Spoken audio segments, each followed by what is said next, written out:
সমস্যা হচ্ছে এখানে যে নির্বাহী কমিটি আছে তাদের ব্যর্থতা। তারা এখানে নোয়াখালীর প্রায় এখানে আমরা দেখতেছি প্রায় 5,000 লোক এখানে সমাগম হয়েছে, 1,000 মানুষ পর্যন্ত ইফতারি পায় নাই। এই রোজাদারকে এত কষ্ট দেওয়ার জন্য বর্তমানে এই কমিটির পদত্যাগ দাবি করতেছি। বিশেষ করে সেক্রেটারি এবং সভাপতি, উনি সম্রাট গ্রুপের চেয়ারম্যান শিল্পপতি, ওনার এরকম ক্যাপাবিলিটি আছে, 50,000 লোককে সক্ষমতা আছে, কিন্তু এখানে এই ব্যর্থতা, এই রোজাদারের এই কষ্ট, আমরা এই কমিটির পদত্যাগ দাবি করতেছি অনতিবিলম্বে। আইনের আওতায় প্রত্যেকটা পলিটিক্যাল পার্টি আমরা দেখে আসছি অতীতেও যারা এই সরকারের দায়িত্ব থাকে তারা এই কমিটির মধ্যে প্রভাব বিস্তার করে।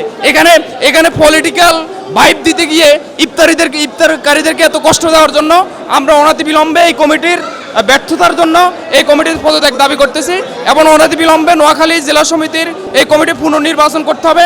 আমরা এই কমিটির পদত্যাগ দাবি করতেছি।